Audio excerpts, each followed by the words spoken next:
day. I'm Egil Thorsson and I have my companion Bragi, Magnarsson. Don't forget to press the subscription bell there and leave us a comment because we value your comments. Oh, we love your comments. Today we're going to discuss Bragi's kit. It's the kit of a Rus warrior, well, Rus chieftain to be exact.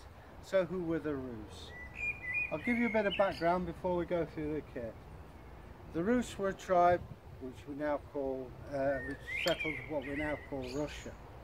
The Vikings did have a long association with the Baltic region, and in fact there was a trade set up by the Christian monks because the journey was so hazardous, so many people got killed. And what they would do, they would render down the corpse, put the bones in a cask, and you could send that home to your wife or whatever for proper burial. To pay for that, they had a gold earring, and this is to pay for your funeral.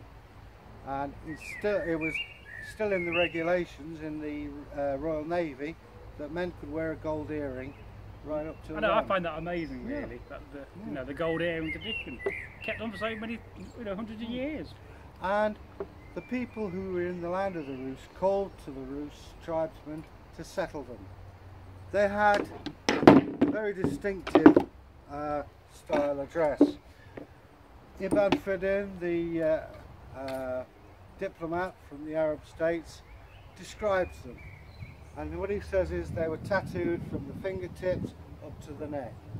They didn't always wear the tunics, and he's said to get very annoyed if you interrupt them while they're enjoying their slave girls. Oh, indeed, who wouldn't? Well, I can think of a few people who yeah, wouldn't. That's another subject. But the standard dress for a chieftain of the Rus is what Bragi's wearing, except for the grass seeds. So, we'll start at the top and we'll work our way down. On top he has, which I assume is a fox fur hat. Got to keep your head warm. Came from the east, this did. Yeah.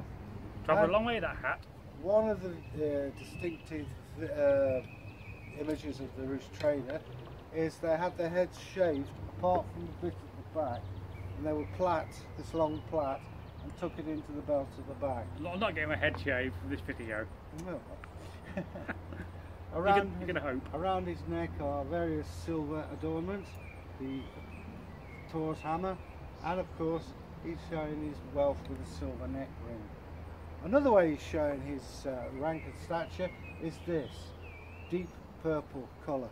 Only kings, bishops, abbesses and abbots could wear this colour. I'm not a bishop. Well, but the point is, only high status people were allowed to wear it.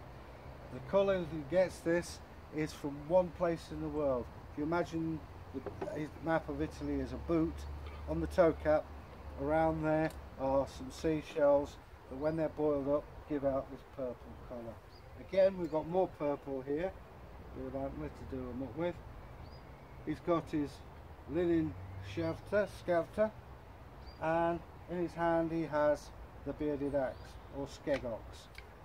Notably, if you just hold it up so we can have a look, if you imagine this is a man, there's his body, there's his head, there's his nose, and there's his beard, and that is used to hook. Not all battles took place on land. You'd have two long ships and you'd have two gangs of these guys hooking over and pulling and holding, and they'd have like a platform at sea. We have the sword. Do you want me to hold that while you do? Oh, I can hold that in my other hand. Oh, he's multitasking. Whoa, this is the king of weapons. It's almost like having a Ferrari, and you see it's twin edge. There is a fuller down the middle. That means it feels lighter, but you've got an amount of metal there. The quillion or cross guard to stop you getting your hands chapped. The handle and the pommel. The pommel has a dual purpose. You could use it to balance, or under the chin, or or your horse, you can crash it down. It's a weapon within itself. There we go. Let's put that. Not that it needs to So you never had this in battle. There we go. Now, another thing to demonstrate his freedom, he has the skrammersax, or as we call it, the wound there. It's pretty obvious this guy isn't a slave, but you need it to vote with. And here's something very interesting, and that's to keep himself clean. No, it's not to keep myself clean. Go on then, you tell me. Well, it's actually from a lady's grave. Oh. I dug it out of a grave, but it's got a little spear on it, a little sword, a ring, and 2 strikers. Right. Made out of silver. It's just posh. Yeah, it's a bit of bling. Now, pouch which keeps his personal possessions in. We won't go into that. Same as here, his overnight bag. He would have kept his personal possessions and anything he acquired, souvenirs, things like that. Now we come to the trousers. This is a very Rus thing, and they are very, very full indeed. And they have a practical thing. They trap warm air or cool air. Well, they are very pleasant to wear. They're nice and cool in summer, and they're lovely and warm in winter. Oh, plus, if you've got a pouch inside your trousers, you can keep stuff in there. We'll keep that one quiet. And as you can see here, he's got boots. Originally, they would have probably been made from sealskin or some other. I'm going to fall over. Yeah. Oh, they nearly got in there. That was one for the bloopers. Yeah, you can use that leg. He's a bit fresh with that. And these are sturdy things. Originally, as I say, made from sealskin. Very durable, keep your feet dry. And they would have covered that with either pork fat or goose grease, something like that to keep the damp out. And I bet they're pretty comfortable to wear. They are very comfortable to wear. I've got another pair as well, even more grander, made out of herringbone. The overall effect is, look at me, I'm wealthy. I'm worth ransoming. Or keep away from me. I'll do you that. Yeah. So anyway, that's the Rus kit. It's very, in fact, if you look at early Tsarist clothing, it's very similar to this. And there are strong connections. I've got a shield as well. Oh right, we forgot his shield. This is to protect him, obviously. They probably have had a longer strap so he could put it on his back. Because yes, the normally would have had a strap on. I've got actually sorts of straps on. And of course the shield is also used as a weapon. So this is often we don't talk about in videos. No. The use of the shield as a weapon. And also some of them would have had metal rims again. It's part of the weapon. I'm also carrying a Frankish shoulder bag, which kind of shows you that I've travelled. Yeah. And been around the place. Went to Hollywood. It was Frankish. I got to re-sew that bag. You missed that one, didn't you? Oh yes. Yeah. So there's a quick rundown on the Kievan Russian kit for you. I know that's been asked for some time back, so we did promise we'll do this video. And we do hope you've enjoyed this, and perhaps we'll look at some other videos, perhaps talking about some of these, what a Saxon would look like and where, you know, from a peasant Saxon to a higher class Saxon, and then the difference between a Saxon and a Viking perhaps.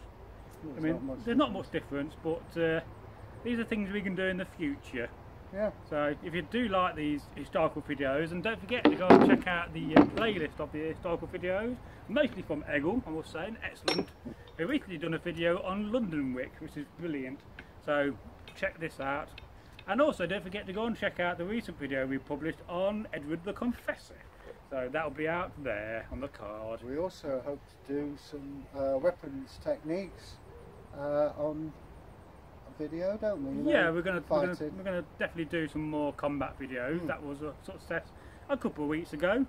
So hopefully by this has come out and been published, we've done some more. Yep. Okay. So that's a goodbye from me. And it's a goodbye from me. And don't forget, as always, to go and leave your comments. And if you're new to the channel, don't forget to subscribe and click the notification bell. By doing that, you'll always guarantee to be notified of when we publish our content, which is currently, what, 4 days a week? Something like that, yeah. So, Russ Hale, goodbye. Bye.